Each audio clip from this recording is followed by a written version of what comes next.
Boa tarde, que a graça e a paz de nosso Senhor Jesus Cristo reine em cada vida. Vamos ao terceiro vídeo do assunto, o conceito real do dízimo. Hoje nós vamos estudar no livro de Malaquias, o último livro do Antigo Testamento. A nação de Israel decidiu dar o dízimo ao Senhor, separar o dízimo e decidiu que o dízimo era do Senhor. O dízimo é do Senhor. E através dos tempos, a nação de Israel veio praticando a entrega do dízimo, como dizimistas. E Deus não pediu da nação de Israel, não negociou com a nação de Israel, dizendo: eu vou abençoar vocês e para vocês me darem o dízimo. Até porque Deus não precisa de nada. Deus é Deus. Deus é Ele que cuida do ser humano. Pois bem, e a nação de Israel veio durante os tempos dizimando, dando dízimo, porém, para eles estavam certos. Para eles estavam dando dízimo certinho. Mas para Deus, que com Ele não tem duas medidas nem dois pesos, sabe, a Ele é exato, sabe muito bem que a nação de Israel não estava sendo fiel no dízimo. E Deus se manifestou à nação de Israel através do profeta Malaquias. E a nação de Israel, além de decidir de dar o dízimo ao Senhor, também o transformou em lei. E o dízimo passou a ser condicional. Lei é condicional. Então, mas já no final, nós vemos aqui no último livro do Antigo Testamento, Deus falando com a nação de Israel através do profeta Malaquias. Para nós entendermos bem esse assunto, é preciso lermos pelo menos uma parte do texto para nós entendermos. Muitas pessoas leem apenas o versículo 10, o 9 e o 10. Geralmente só o versículo 10. O versículo 10 é usado para incentivar as pessoas a darem o dízimo. E o versículo 9 geralmente é usado para chantagear as pessoas. Em nossos dias. Se a pessoa não entregar, não der o dízimo, é mentiroso, é ladrão, é amaldiçoado, é filho do diabo, já está no inferno. É assim que muitos tratam dessa forma. Pois bem, mas eu já ouvi muitas palestras, já li livros, revistas de estudos de mordomias, especialmente questão do dízimo. Mas através dos meus anos de crente, sempre achei incoerência nesse assunto. E nunca nenhuma palestra me satisfez, me convenceu. Sempre eu sentia que estava faltando alguma coisa. Eu decidi me aprofundar mais na Bíblia, a examinar os textos que falam do dízimo e aprendi muito mais. Deus me ajudou muito, Deus me ajudou a entender melhor, porque eu queria entender. Não é negligência, nem também estou trazendo esse estudo para confrontar ninguém. Eu respeito a liberdade de cada pessoa, respeito a crença, o entendimento, a prática, costumes e prática. Quem quiser adotar seus costumes e prática, adote, eu respeito. Mas também estou consciente que não é pecado estudarmos a Bíblia para entendê-la como ela é. Na verdade, a Bíblia é a palavra de Deus. Ela não muda, ela não tem variação, ela não tem contradição. E nós, seres humanos, sentimos muita dificuldade de extrair o verdadeiro sentido que ela nos transmite, mas é necessário descobrirmos e entendermos o sentido da Bíblia e não criarmos novos sentidos para as suas lições. Pois bem, através dos tempos, mas aí Deus fala com a nação de Israel, faz uma cobrança e advertência até. Para nós entendermos, irmão, vamos ler do Malaquias 3, do versículo 6 a 10. Para entender melhor. Partindo do versículo 5, a última parte do versículo 5, diz assim: diz o Senhor dos Exércitos, o próprio Deus falando. O que ele falou? Versículo 6: porque eu, o Senhor, não mudo, por isso vós, ó filhos de Jacó, não sois consumidos. Prestem atenção. Deus está dizendo aqui, olha, a nação de Israel, veja que está aqui nesse texto, ele está falando diretamente com a nação de Israel, os filhos de Jacó. Com os filhos de Jacó. A nação de Israel sempre prometeu, fez promessa a Deus, mas nunca cumpriu. Agora Deus diz assim: porque eu, o Senhor, não mudo, por isso é que não sois consumido, ó filho de Jacó. Deus está dizendo: olha, nação de Israel, se fosse pela obediência de vocês, se fosse pela palavra de vocês, se fosse pela promessa de vocês, se fosse pela fidelidade de vocês estavam consumidos há muito tempo. Vocês não existiriam mais. Mas porque eu, o Senhor, não mudo,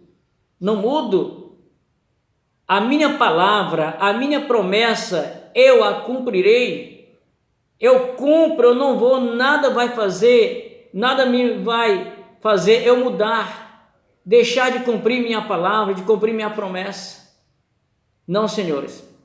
Mas é por isso, não é por causa de vocês não, é por causa de mim. Não é por causa da fidelidade de vocês, não é por causa da minha fidelidade. É que vocês ainda estão vivos. Ele fala com os filhos de Jacó, filho de Jacó.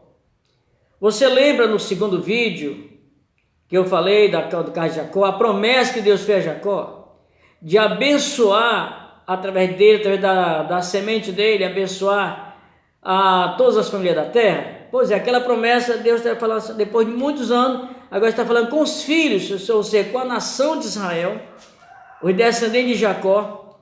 Ele diz agora, por isso é que aquela promessa que eu prometi a Abraão, a Isaac e Jacó, que eu não vou mudar, eu vou cumprir lá mesmo, não tem, independente se vocês são fiéis ou não, eu permaneço fiel, e é por isso que eu vou cumprir minha promessa, e ninguém vai mudar minha promessa, ninguém vai fazer eu deixar de cumprir minha palavra, minha promessa não, ninguém vai me fazer deixar de ser fiel, porque vocês são infiéis. Então, por isso que eu não mudo, a minha promessa continua em pé, é que vocês não foram destruídos e ainda são abençoados. Pela promessa de vocês, pela palavra de vocês, pela fidelidade de vocês estão amaldiçoados. Mas pela minha palavra, pela minha promessa, pela minha fidelidade, vocês são abençoados, estão abençoados. Não é por causa de vocês, mas por causa de mim, que eu não mudo. Deus falando com os filhos de Jacó. Notem bem isso, que ele está falando com a igreja, ele está falando com os filhos de Jacó. Então, meus amados, no versículo 7, ele diz assim: desde o dia de vossos pais, vos desviaste dos meus estatutos e não os guardaste. Tornai vós para mim, e eu tornarei para vós, diz o Senhor dos Exércitos, mas vós dizei que havemos de tornar. Deus está dizendo, olha, desde o começo, desde o dia de vossos pais, vocês estão todos desviados. Vocês já quebraram meus mandamentos, meus estatutos, minhas leis, vocês já quebraram as promessas de vocês, a palavra de vocês nunca cumpriram, foi nada. Vocês nunca cumpriram um acordo sequer entre nós. A nação de Israel nunca cumpriu um acordo sequer entre Deus e ela. Entre eles, a nação de Israel nunca cumpriu, quebrou tudo.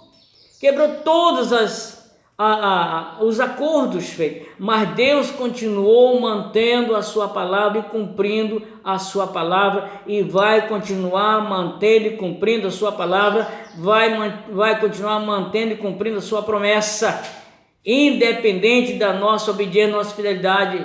Fiel é Deus, Deus é fiel, o ser humano não. Então, meus amados, é isso que ele falou para a nação de Israel aqui, no versículo 7. Vocês não cumpriram nada. E todos nós, falando agora eu e você, todos nós quebramos nosso acordo com Deus diariamente. Não adianta prometer tanta coisa para Deus e não cumprir, não precisa. Aí Deus disse: tornai-vos para mim, eu me tornei para vocês. O que Deus está dizendo aqui, não está dizendo: me traga o dízimo que vocês estão me devendo, não. Não é isso que ele está falando aqui. Ele está dizendo: eu quero é vocês mesmos, se voltem para mim, se acheguem para mim. Deixem de confiar na palavra de vocês, na promessa de vocês, na fidelidade de vocês, que vocês nunca vão conseguir. Passe a confiar na minha palavra, na minha promessa, na minha fidelidade, porque eu sou o Senhor vosso Deus. É eu que cuido de vocês, não é vocês que cuidam de mim, não. O mendigo nessa história não é Deus, é o ser humano.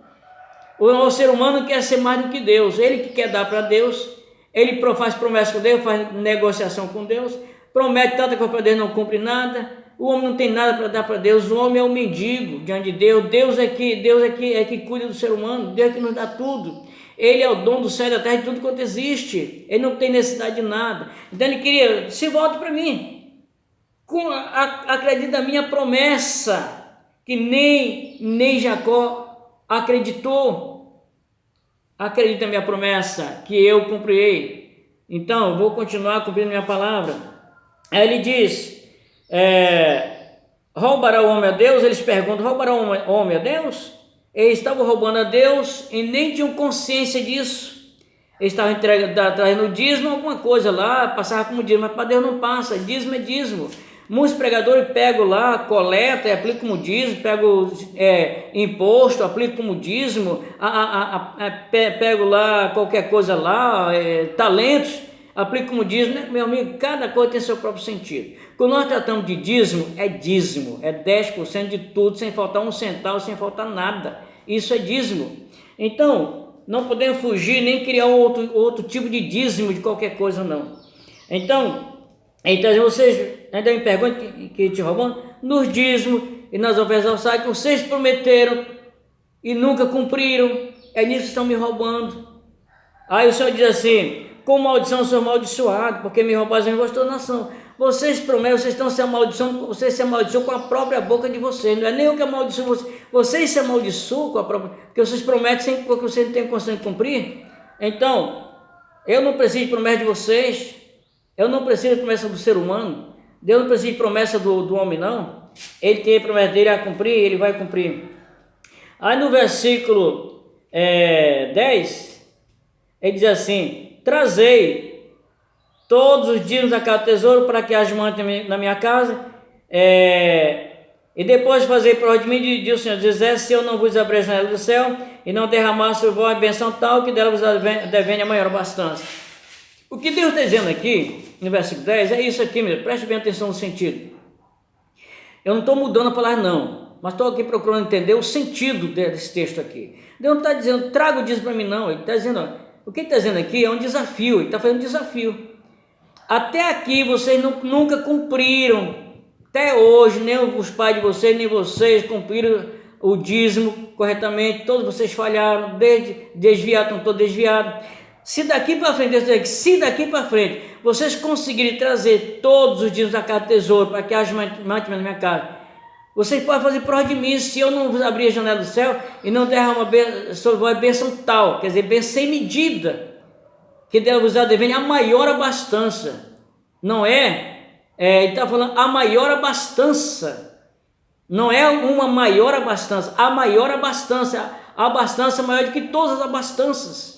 Não significa que, olha, você tem abastança, mas eu vou te dar uma abastança maior do que tu já tem. Não, é a maior abastança de todas as maiores abastanças.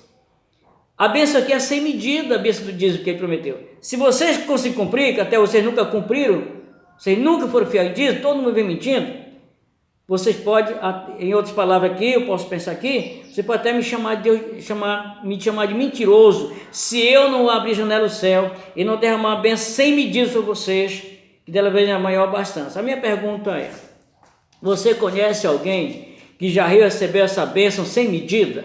Você conhece alguém que já recebeu essa bênção de uma abastança, a maior abastança? Não conheço, não conheço. Por quê?